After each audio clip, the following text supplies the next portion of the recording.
Okay, the next book I picked to read to you today is called Seriously, Cinderella is So Annoying. The story of Cinderella as told by the wicked stepmother. So it says. It's also told by Trisha Speed Shaskan and illustrated by Gerald Gearless. So now, by the way, this is what we call a fractured fairy tale. It's a fairy tale that's told in a very different, unusual way. Okay?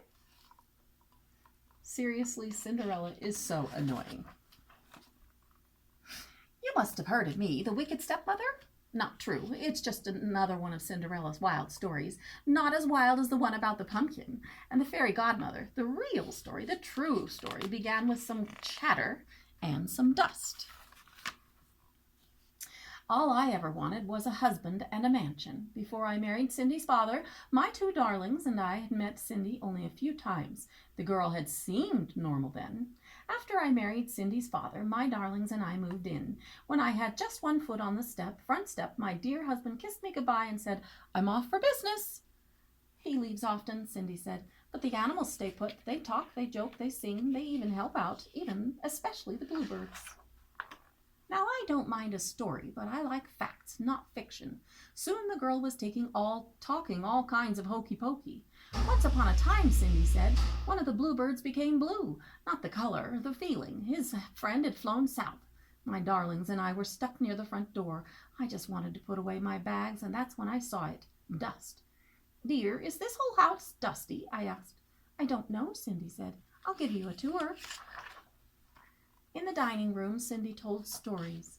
In the study, Cindy told stories. Non-stop. "Girls," I said, "time to get to work. This place needs a good cleaning." "Once upon a time when I was cleaning," Cindy said. Oh, boy. Cindy mopped the floor, but she finished so fast my darlings and I had barely started. "Do you know robins and sparrows are my friends?" she said. "But the sparrows don't like the robins, silly creatures. Once upon a time, one of the robins—" "Cindy, dear," I said, "why don't you go and wash the clothes now, But Cindy washed them so fast. How on earth did she do it? I had to find another chore for her just to keep her busy. "If there's one thing squirrels love, it's washing clothes," Cindy said. "The rats, though, would rather iron. You know, one day squirrels and rats doing laundry? Quit telling such foolish stories," I said. Time passed, but nothing changed. In the garden, Cindy told stories. In the kitchen, Cindy told stories. At dinner, I couldn't hear myself think. "Dear, please," I said, "stop talking." But Cindy didn't stop. One day, a letter arrived. It was an invitation to the king's ball. The prince would surely fall in love with one of my darlings. Then they would marry, live in a beautiful castle, and one day be king and queen of all the land. "Oh, stepmother, I have to go too," said Cindy. "Once upon a time, a girl and a prince," and just like that, Cindy lost her voice. Imagine! It had to be from all that storytelling. Well, what could I do? I told Cindy she had to stay home for her health.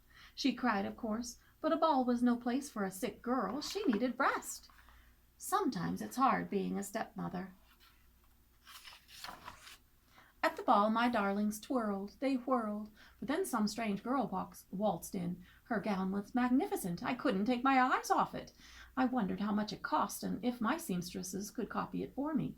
The prince and the girl danced and pranced. My poor darlings were left princeless. A few days later, the prince made an announcement. A glass slipper had been left at the castle. The prince would marry the girl whose foot it fit. Our big chance! After visiting every other mansion in the neighborhood, the prince's valet arrived at our door. "Me, me," said one of my darlings. "No, me," said the other. One at a time," said the valet. Each girl tried, but the shoe didn't fit. Then Cindy pushed out a whisper.